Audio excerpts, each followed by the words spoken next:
جس پر دوسرے نے جواب دیا تھا کہ اس نے ایندھن کٹ آف نہیں کیا، اس نے ڈینائی کیا تھا تاہم اب جو تازہ ترین جو صورتحال پر بوئنگ بھارت کی سول ایویشن اور ایئر انڈیا انتظامیہ کا جو رد عمل ابھی تک اس پر غالباً سامنے نہیں آیا ہے، اور یہ ایک عجیب انسیڈنٹ تھا جس میں بہت سارے سوالات اٹھتے ہیں کہ آخر اس جہاز کا جو عملہ تھا، یہ دو جن پائلٹس کی میں بات کر رہا ہوں، آخر ان کے بیچ میں یہ کوارڈینیشن کیوں نہیں تھی؟ اور جب ایک سینئر پائلٹ اس سے پوچھ رہا ہے تو اس نے اس کا جواب آخر کیوں نہیں دیا ہوگا، اور اس کے چہرے پہ مطمئن وہ کیوں تھا؟ کچھ رپورٹس یہ بھی آ رہی ہیں کہ یہ جو پائلٹ جونیئر پائلٹ تھا یہ دماغی مسائل میں مبتلا تھا، مطلب اس کے مینٹل ایشوز تھے کچھ، جس وجہ سے وہ یہ سارا کچھ ہوا ہے۔ اب 12 جون کو احمد آباد سے لندن جانے والا طیارہ جو تھا اڑان بھرتے ہی گر کر تباہ ہو گیا تھا۔ طیارے میں سوار 242 میں سے 241 مسافر جو سوار تھے وہ ہلاک ہوئے تھے، جن میں سے 53 برطانوی شہری تھے، 53 جو تھے وہ برٹش نیشنل تھے، صرف ایک برٹش انڈین مسافر جو زندہ بچا تھا اس پورے وہ لکی سروائیور تھا، سول سروائیور وہی تھا جو 11A سیٹ نمبر تھا اس کا، وہ لکی آدمی جو ہے وہ اس پر سوار تھا اور وہ بچ جانے میں کامیاب ہوا۔ طیارہ میڈیکل کالج عمارت پر گرنے سے مزید 19 افراد جو ہے اس میں جو لوگ تھے وہ بھی اس میں مارے گئے، یعنی جب طیارے کے اندر لوگ بیٹھے ہوئے تھے وہ تو گئے ہی گئے جان سے، لیکن جہاں پر یہ جا کر گرا وہ ایک میڈیکل کالج تھا، اس کے اندر بھی 19 لوگوں کی جان چلی گئی۔ طیارے کے کپتان 56 برس کے سمیت سبروال نے 1994 میں ایئر انڈیا میں ملازمت اختیار کی تھی اور لائن ٹریننگ کیپٹن کے عہدے پر فائز تھے، جس میں وہ دوران پرواز ساتھی جونیئر پائلٹ کی تربیت کرتے تھے، یہ ان کی ذمہ داری میں شامل تھا۔ سبروال نے شادی نہیں کی تھی اور ان کی ریٹائرمنٹ میں چند ماہ باقی تھے۔ روانگی سے پہلے انہوں نے اپنے والد کو فون پر کہا تھا کہ لندن پہنچ کر فون کروں گا، مگر قسمت میں کچھ اور لکھا تھا اور ان کی یوں ڈیتھ ہو جاتی ہے۔ اس کے علاوہ 32 برس کا جونیئر پائلٹ کلائیو بچپن سے ہی پائلٹ بننا چاہتا تھا اور اس کی 2 ماہ بعد شادی طے تھی۔ جس پائلٹ کا ذکر کر رہے ہیں اس کا شاید یہ بھی رپورٹس آ رہی ہیں کہ شاید ذہنی طور پر وہ ٹھیک نہیں تھے۔ کپتان سبروال کے والد انڈیا کے سول ایویشن سے ریٹائرڈ ہوئے تھے اور کپتان کے 2 بھانجے بھی پائلٹ ہیں، جبکہ جونیئر پائلٹ کی والدہ ایئر انڈیا کی ایئر ہوسٹس رہ چکی ہیں۔ اب یہ بھی بڑا دلچسپ ہے، ان کی والدہ بھی اسی ایئر لائن سے منسلک رہی ہیں۔ ایئر انڈیا کا یہ بھی دعویٰ ہے کہ پرواز سے پہلے دونوں پائلٹوں کا نشے میں مبتلا ہونے سے متعلق ٹیسٹ کیا گیا تھا۔ دونوں میں سے کسی کو بیماری کے جو آثار ہیں وہ بالکل ایسے نہیں تھے جس سے یہ کہا جا سکے کہ وہ بیمار تھے۔ البتہ یہ خبریں جو ہیں اسی سے جڑی ہوئی وہ بڑی انٹرسٹنگ ہے کہ وہ دماغی مسائل میں الجھے ہونے کا جو ایک فیکٹ ہے اس کے متعلق یعنی جو خبریں آ رہی ہیں کہ تفتیش کار جو ہیں وہ یہ کہتے ہیں کہ میڈیکل ریکارڈ کے مطابق طیارے کا پائلٹ ڈپریشن اور دماغی صحت کے دیگر مسائل میں مبتلا تھا۔ پھر رپورٹ میں بتایا گیا ہے کہ جو 56 سال کے کیپٹن سمیت سبروال بدقسمت ایئر انڈیا طیارے کے لیڈ پائلٹ تھے جو اس میں جن کی جان گئی ہے، اور ٹیلی گراف کی ایک رپورٹ میں دعویٰ کیا گیا کہ حالیہ 3 سے 4 برسوں کے دوران کیپٹن سمیت سبروال نے ذہنی صحت کے مسائل کے سبب میڈیکل چھٹیاں بھی لی تھیں۔ تو اس سے یہ آپ اگر یہ کہیں کہ ان کے کوئی جو مینٹل ایشوز تھے، انسان ہیں ہو سکتے ہیں، اس میں کوئی ایسی بات نہیں، لیکن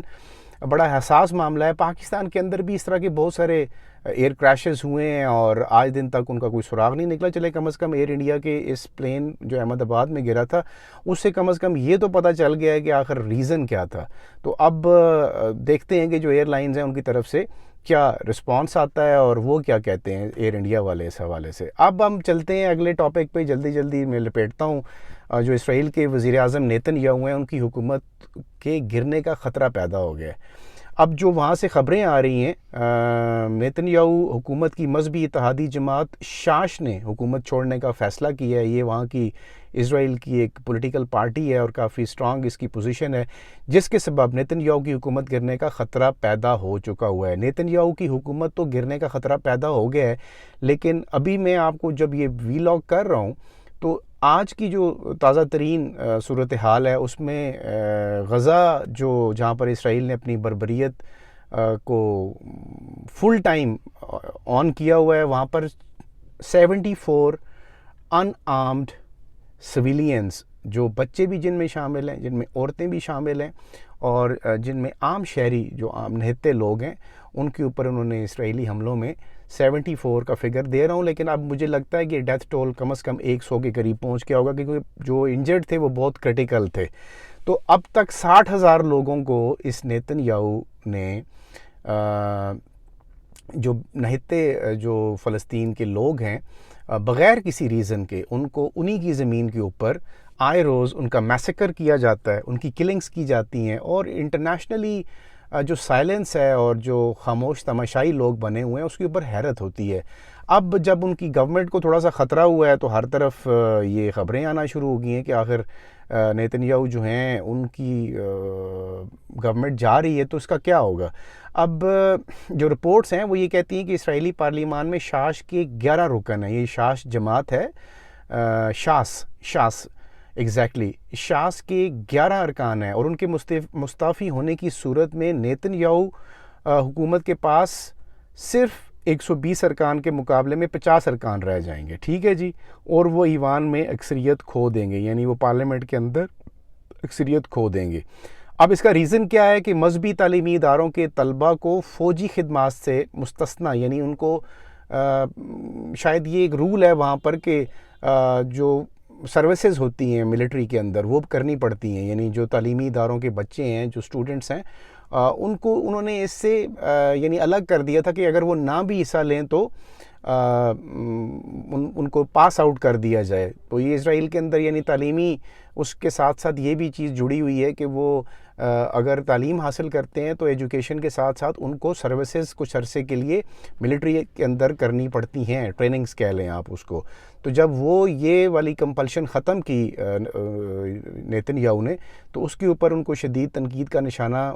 بنایا گیا، اور اب یہ شدت جو ہے تنازع شدت اختیار کر گیا ہے، جس کی وجہ سے شاس نے حکومت سے علیحدہ ہونے کا فیصلہ کر لیا ہے۔ اچھا جی، اس سے پہلے الٹرا آرتھوڈکس جماعتوں میں سے ایک یونائٹڈ تورا جوڈازم UTJ نے بھی گزشتہ رات نیتن یاہو کی کابینہ اور حکومت سے علیحدگی کا اعلان کیا تھا۔ تو اب آپ اس دیکھ لیں کہ نیتن یاہو کا خاتمہ جو ہے وہ لگ رہا ہے کہ بہت قریب ہے، کیونکہ انہوں نے جو اسرائیل نے پچھلے ایک سال کے اندر 7 اکتوبر کو جب حماس نے ان کے اوپر اٹیک کیا تھا، اور اس کے بعد سے لے کر اب تک حماس کا تو وہ شاید وہ کچھ نہیں بگاڑ سکے، لیکن جو نہتے فلسطینی تھے، جو انوسنٹ پیلسٹینینز ہیں، ان کے اوپر آئے روز بمبارمنٹ کی جا رہی ہے، اور ایون یعنی نہ صرف مسلمانوں کو بلکہ جو کیتھولک جو وہاں پہ کرسچنز ہیں ان کو بھی وہ نشانہ بناتے ہیں۔ اب میں آپ کو ایک چھوٹی سی خبر دے دیتا ہوں کہ یہ وہاں پر ایک چرچ ہے، چرچ پر حملہ کیا گیا ہے، اور یہ جو بھی میں نے آپ کو ڈیتھ ٹول بتایا تھا یہ اسی سے جڑا ہوا ایک اور اٹیک ہے۔ یہ غزہ کے واحد کیتھولک چرچ پر حملہ کیا تھا اسرائیلی فوج نے، جس کے نتیجے میں 2 افراد جو ہیں ہلاک، جبکہ پادری جو سمیت اور دیگر جو کرسچن کمیونٹی کے لوگ ہیں وہ بھی اس میں شدید زخمی ہوئے ہیں۔ اچھا جی، مقبوضہ بیت المقدس میں لاطینی آرکٹ کی جانب سے جاری کی ایک بیان میں کہا گیا ہے کہ اسرائیلی فوج کے حملے میں ہولی فیملی چرچ کے کمپاؤنڈ کو نشانہ بنایا گیا، جس کے باعث 2 افراد جو ہیں وہ جان سے چلے گئے ہیں۔ اب آپ اندازہ لگائیں اس نیتن یاہو کا کہ اس کی پالیسی اور نریندر مودی انڈیا کے جو ہیں ان کی پالیسی میں کوئی زیادہ فرق نہیں ہے۔ جس طرح کشمیر میں نریندر مودی نے جو بازار گرم کیا ہوا ہے، آپ کو پتہ ہے کہ وہاں پر لوگوں کی کیا حالت ہے، اور مسلمانوں کے خلاف باقاعدہ طور پر ایک پری پلانڈ طریقے سے ظلم کیا جاتا ہے۔ اسی طرح اس شخص نے نیتن یاہو جو ہے یہ اس نے کسی کو بھی نہیں بخشا وہاں پر، اور آئے لوگ 60,000 لوگ، جس میں سے بچوں کی تعداد زیادہ ہے۔ اور اب طریقہ کار کیا رکھا گیا کہ وہاں پر پہلے ان کو غذا کے لیے جمع کیا جاتا ہے، یعنی پہلے آپ نے ان کے رستے بند کر دیے، رستے بند کرنے کے بعد آپ انسان کو کھانے پینے کی ضرورت، اب ان کے پاس رہا تو کچھ بھی نہیں ہے، اوپن شیلٹرز میں وہ رہ رہے ہیں، لیکن ان کو پھر بھی چین سے نہیں رہنے دیا جاتا اور ان کو بھوکا رکھا جاتا ہے۔ اور بھوک سے نمٹنے کے لیے پھر پہلے یونائٹڈ نیشن کے اوپر اسرائیل نے ان کو بین کیا، اور جو دیگر آرگنائزیشنز تھیں جو وار زونز میں جاتی ہیں اور وہاں پر جا کر خوراک یا دیگر ادویات کا بندوبست کرتی ہیں، ان کو وہاں پر بلایا جاتا ہے اور پھر ان کے اوپر اٹیک کیا جاتا ہے۔ اب کل بچے لائنوں میں کھڑے تھے، آپ سوچیں، آپ سارے دیکھنے والے جتنے بھی درشک ہیں، دیکھنے والے ہیں، آپ یہ اندازہ لگائیں کہ آپ کے گھر میں بھی بچے ہیں، اور خدا نہ خواستہ ان بچوں کو اگر اس قسم کی سچویشن کا سامنا کرنا پڑتا ہے اور وہ کسی ایک جگہ پر کھڑے ہو کر اپنے لیے اپنی خوراک کے لیے وہ جمع ہوتے ہیں، تو ان کو اس طرح عبرتناک طریقے سے بے دردی سے جو ہے قتل کر دیا جاتا ہے. اور 60,000 کا فگر میں آپ سے مینشن کر رہا ہوں، یہ کوئی آسان فگر نہیں ہے. اس کو سمجھنے کے لیے، سہنے کے لیے جو ہے نا دل اور دماغ چاہیے. تو خیر، نیتن یاہو اور کا جو ایک میسیکر ہے وہ دنیا میں ہمیشہ ہسٹری میں لکھا جائے گا. اس کیتھولک کے چرچ کے اوپر جو انہوں نے بمباری کی ہے، اس کے اوپر اٹلی اور فرانس اور دیگر جو ان کے ہی بہت کلوز سپورٹ کرنے والے ممالک ہیں، انہوں نے اس کے اوپر بڑی تشویش کا اظہار کیا ہے. حیرت ہے. یعنی آپ کمپیریزن دیکھیں اس ویسٹ کے ڈبل سٹینڈرڈ کا، کہ اگر لوگ مریں فلسطین کے تو وہ مجھے کیا ہے، مولی اور گاجر ہیں، اور اگر مر جائیں کوئی عیسائی یا یہودی تو وہ جو ہیں بڑے پارسا لوگ ہیں. اینی ویز، یہ آپ سب کے ذہنوں میں یہ ساری چیز ہے. اب اسرائیل کے وزیر اعظم کو سٹیپ ڈاؤن ہونا پڑے گا، کیونکہ ان کے اوپر جو پولیٹیکل پریشر ہے وہ بڑھ چکا ہوا، اور لوگوں کی بد دعائیں بھی ان کے ساتھ شامل ہیں.